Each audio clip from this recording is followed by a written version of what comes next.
قل هل يستوي الذين يعلمون والذين لا يعلمون. السلام علیکم ورحمۃ اللہ وبرکاتہ. الحمد للہ رب العالمین والصلاة والسلام علی اشرف الانبیاء والمرسلین نبینا محمد وعلی آلہ وصحبہ اجمعین ومن تبعہم بإحسان الی یوم الدین. اما بعد. محترم سامعین، آج توحید کے سیکنڈ لیول کا 9واں سبق ہے، جس کا موضوع ہے تقدیر کی اچھائی و برائی پر ایمان. یہ ارکان ایمان کا آخری رکن ہے اور بہت ہی اہم رکن ہے. یقیناً اس پر ایمان رکھنا نہایت ہی ضروری ہے. تقدیر کے اوپر ایمان رکھنے کا مفہوم یہ ہے کہ تقدیر کی اچھائی اور برائی پر ایمان قائم رکھا جائے. اس بات پر پختہ یقین ہو اور اعتقاد ہو کہ اللہ رب العالمین نے اپنے علم و حکمت اور ارادے کے عین مطابق تمام مخلوقات کی مقادیر اور اس کی مکمل تفاصیل اللہ رب العالمین نے لکھ کر اپنے پاس محفوظ کر لیا ہے. مکمل تفاصیل، یہاں تک کہ اچھائی برائی، روزی روٹی، ہدایت، ضلالت، موت، زندگی، سب کچھ اللہ رب العالمین نے لکھ دیا ہے. اور بندوں کو رشد و ہدایت کے خاطر انہیں ضلالت و گمراہی سے اجتناب کا حکم دیتے ہوئے اس بات کا مکمل اختیار بھی اللہ رب العالمین نے دیا ہے کہ وہ اپنی قوت و طاقت سے، اپنی فہم و فراست کے اعتبار سے جو چاہیں اپنی مصلحت اور منفعت کے لیے اختیار کریں. تو پتہ یہ چلا کہ تقدیر اللہ رب العالمین نے لکھا ہے، سب کچھ اللہ رب العالمین نے لکھ دیا ہے، لیکن اللہ رب العالمین نے ہمیں اختیارات بھی دیے ہیں اور ہم صحیح اور غلط کی تمیز کر کے صحیح چیزوں کو اپنا سکتے ہیں اور غلط چیزوں سے اپنے آپ کو بچا سکتے ہیں. جب ہم تقدیر کے اوپر ایمان کی بات کرتے ہیں تو یہ جاننا ضروری ہے کہ اس کے اندر 4 اہم بنیادی چیزیں شامل ہیں، جسے تقدیر پر ایمان کے ارکان سے بھی تعبیر کیا جاتا ہے کہ یہ تقدیر پر ایمان کے یہ ارکان ہیں، اہم پلرز ہیں. وہ 4 کیا ہیں؟ آئیے دیکھتے ہیں. پہلی چیز ہے علم. علم پر ایمان رکھنے کا مطلب یہ ہے کہ اس بات پر پختہ یقین ہو کہ اللہ تعالیٰ تمام چیزوں کے بارے میں علم رکھتا ہے. اس کے تمام جزئیات و کلیات پر، باریک سے باریک چیزوں کو اور بڑی سے بڑی چیزوں کے بارے میں اللہ تعالیٰ کا علم ہے، اور یہ علم ہمیشہ سے ہے، ہمیشہ رہے گا. اس کا تعلق چاہے اللہ رب العالمین کے اپنے افعال سے ہو، یعنی جو اللہ رب العالمین خود کرتا ہے، یا اس کا تعلق بندوں کے افعال سے ہو.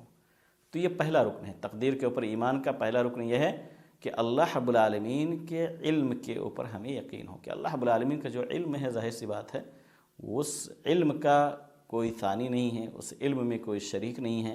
اللہ رب العالمین کے پاس جو علم ہے، ظاہر سی بات ہے وہ اس کی مخلوقات سے بہت ہی اعلیٰ اور برتر ہے. سب کچھ اللہ رب العالمین جانتا ہے، تمام کلیات اور جزیات کے بارے میں اللہ تعالیٰ علم رکھتا ہے.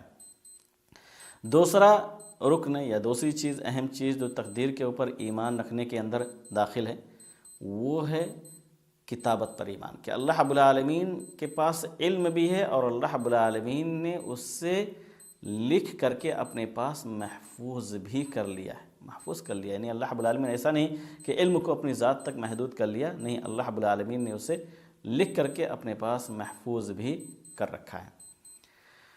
اللہ رب العالمین نے اس کا ذکر قرآن مجید کے اندر کئی آیتوں میں کیا ہے. انہی آیتوں میں سے سورہ حج کی آیت نمبر 70 ہے. اللہ رب العالمین کہتا ہے، اعوذ باللہ من الشیطان الرجیم، بسم اللہ الرحمن الرحیم، الم تعلم ان اللہ یعلم ما فی السماوات ان اللہ یعلم ما فی السماء والارض ان ذالک فی کتاب ان ذالک علی اللہ یسیر. کہ کیا آپ نہیں جانتے کہ اللہ رب العالمین جانتا ہے جو کچھ آسمان و زمین میں ہے، یقیناً یہ اللہ کی کتاب میں ہے اور یہ اللہ رب العالمین پر بہت ہی آسان ہے. تو یہ اللہ رب العالمین نے اسے اپنے پاس لکھ کر کے بھی محفوظ کر لیا ہے. تیسرا رکن تقدیر کے اوپر ایمان کا یہ ہے کہ اللہ رب العالمین کی مشیت پر ایمان رکھا جائے. یعنی کائنات میں جتنی بھی چیزیں ہیں سب اللہ رب العالمین کی مشیت اور چاہت کے ساتھ اس دنیا کے اندر انجام پذیر ہوتی ہیں، چاہے اس کا تعلق اللہ رب العالمین کے اپنے فعل سے ہو۔ چنانچہ اللہ تعالیٰ کہتا ہے کہ وَيَفْعَلُ اللَّهُ مَا يَشَاءُ، اللہ رب العالمین جو چاہتا ہے کرتا ہے، جو چاہے۔ یہ سورہ ابراہیم کی آیت نمبر 27 ہے۔ یا اس مشیت کا تعلق بندوں کے افعال سے، اللہ تعالیٰ کہتا ہے کہ وَلَوْ شَاءَ اللَّهُ مَا فَعَلُوهُ، اگر اللہ رب العالمین چاہتا تو اسے نہ کرتے، اللہ رب العالمین کو اگر منظور ہوتا تو ایسا نہ کرتے۔ تو اللہ رب العالمین کی مشیت کا تعلق ہر چیز سے، چاہے اس کا تعلق اللہ رب العالمین کے اپنے فعل سے ہے یا بندوں کے اپنے افعال سے ہو۔ یہ سورہ انعام کی آیت نمبر 137 ہے۔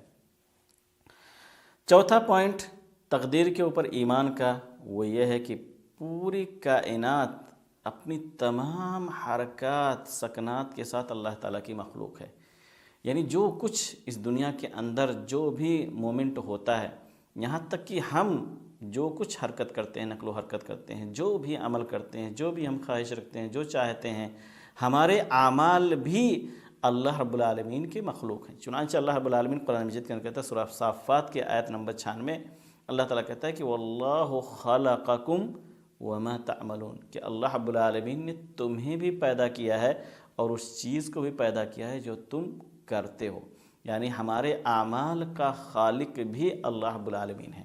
گرچہ ہمیں اختیار ہے، ہم اپنے اختیار سے اس کام کو انجام دیتے ہیں، لیکن حقیقت میں اس کا بھی خالق اللہ رب العالمین ہے۔ ہماری سوچ، ہماری فکر، ان سب کا اللہ رب العالمین ہی حقیقت میں خالق ہے، لیکن چونکہ اللہ رب العالمین نے ہمیں اختیارات دیے ہیں، ہمیں کچھ قوت اور کچھ صلاحیت دی ہے، سوچنے اور سمجھنے کی عقل عطا کیا ہے، لہذا ہم وہ عمل کرتے ہیں، لیکن حقیقت میں اللہ رب العالمین کے اختیار سے ہی وہ ہوتا ہے، اللہ رب العالمین کے حکم سے ہی وہ چیزیں انجام پذیر ہوتی ہیں۔ تقدیر کے اوپر ویسے تو ایمان کے بہت سارے فوائد و ثمرات ہیں، لیکن چند یہاں کچھ نکات کی شکل میں نے یہاں لکھا ہے۔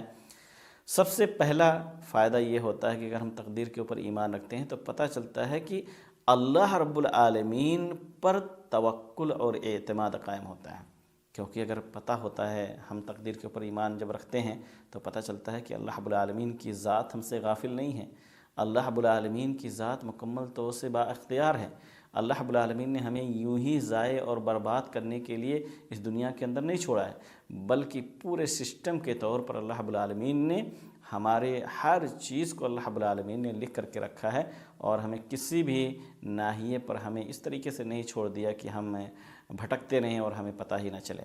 تو اللہ رب العالمین پر توکل اور اعتماد بھی قائم ہوتا ہے۔ دوسری چیز، اللہ رب العالمین کا شکر نعمتوں پر ادا کرنا ہوتا ہے، کیونکہ جب ہمیں کوئی نعمت ملتی ہے تو ہمیں معلوم ہوتا ہے تقدیر پر ایمان رکھنے کی وجہ سے کہ یہ نعمت اللہ رب العالمین نے ہمارے مقدر میں لکھی ہے، سمجھ رہے ہیں، ہمارے مقدر میں لکھی ہے، اور اللہ رب العالمین ان نعمتوں کو ہمیں دینا چاہتا ہے، تو ظاہر سی بات ہے پھر ہم اللہ رب العالمین کا شکر ادا کرتے ہیں۔ لیکن اختیارات چونکہ اللہ رب العالمین نے ہمیں دیا ہے تو ہم غلطیاں کرتے ہیں، ہم گناہ کا کام کرتے ہیں، ہم نافرمانیاں کرتے ہیں، تو اللہ رب العالمین کہتا ہے کہ یہ آپ کے اعمال کا نتیجہ ہے، ہم نے جو آپ کو اختیارات دیے اس کی وجہ سے آپ نے غلط قدم اٹھایا۔ حالانکہ نبیوں کو اللہ رب العالمین نے بھیجا، آسمانی کتابیں بھی اللہ رب العالمین نے اتار دیا، ہر قوم کے اندر اللہ رب العالمین نے نبی اور رسول کو بھیجا، اس کے باوجود اگر ہم صحیح راستے پر اپنے آپ کو نہیں چلا سکتے تو ظاہر سی بات ہے وہاں پر افسوس بھی ہوتا ہے۔ تیسری چیز یہ ہے کہ تقدیر پر جو سب سے اہم فائدہ جو ہمیں اور آپ کو ملتا ہے کہ جب کوئی مصیبت، کوئی پریشانی، کوئی دکھ، کوئی غم ہمیں لاحق ہوتا ہے تو ہمارے اندر صبر کی توفیق پیدا ہوتی ہے۔ اللہ رب العالمین ہمیں صبر کرنے کی قوت اور استطاعت دیتا ہے، کیونکہ ہمیں پتہ ہوتا ہے کہ اللہ رب العالمین کی طرف سے ایک آزمائش ہے ہمارے لیے، اور صبر کر کے ہم اللہ رب العالمین کے بارگاہ میں اجر و ثواب حاصل کرتے ہیں۔ کیونکہ اگر ایک آدمی کو تقدیر کے اوپر ایمان نہ ہو تو ظاہر سی بات ہے پھر وہ نہ جانے کتنے غلط قدم اٹھا سکتا ہے۔ یہی وجہ ہے کہ مسلمانوں کو چھوڑ کر کے دنیا کی جو دوسری قومیں ہیں ان کے پاس چونکہ اس تقدیر پر ایمان رکھنے جیسی کوئی چیز ہے نہیں، لہذا وہ خودکشی کے لیے قدم اٹھا لیتے ہیں اور اپنی زندگی خود اپنے ہاتھوں ختم کر لیتے ہیں۔ لیکن ایک مسلمان تقدیر کے اوپر ایمان رکھنے کی وجہ سے وہ جانتا ہے کہ آج جو یہ ایام ہیں پریشانیوں کے، دکھوں کے، یہ ختم بھی ہو جائیں گے۔ اللہ رب العالمین کی طرف رجوع کرتا ہے، ان مصیبتوں پر صبر کرتا ہے، اپنی غلطیوں کی اصلاح کرتا ہے، توبہ اور استغفار کرتا ہے، اور پھر ایک نئی زندگی شروع کرتا ہے۔ تو ایک مسلمان کے لیے یہ سب سے اہم فائدہ ہے کہ وہ مصیبتوں اور پریشانیوں پر گھبراہٹ کا شکار نہیں ہوتا، کیونکہ وہ جانتا ہے کہ اللہ رب العالمین کی طرف سے ایک آزمائش ہے، اور اللہ تعالیٰ اس آزمائش کے ذریعے سے اسے نکالے گا، اور اچھے دن بھی آئیں گے، خوشی کے لمحات بھی آئیں گے، تو اس کے اندر صبر کرنے کی کا مادہ پیدا ہوتا ہے، اور وہاں سے نئی زندگی وہ اپنی شروع کرتا ہے۔ تو یہ تقدیر کے اوپر ایمان کے تعلق سے مختصر انداز میں آپ کے سامنے باتیں رکھی گئی۔ اللہ تعالیٰ سے دعا کریں گے کہ اللہ رب العالمین ہم سب کو تقدیر کی اچھائی اور برائی پر ایمان رکھنے کی توفیق عطا فرمائے، اور اللہ رب العالمین ہمیں مصیبتوں پریشانیوں پر صبر کی توفیق دے۔ جب کوئی آزمائش ہو، اللہ رب العالمین اس آزمائش پر ہمیں کھڑا اترنے کی توفیق عطا فرمائے۔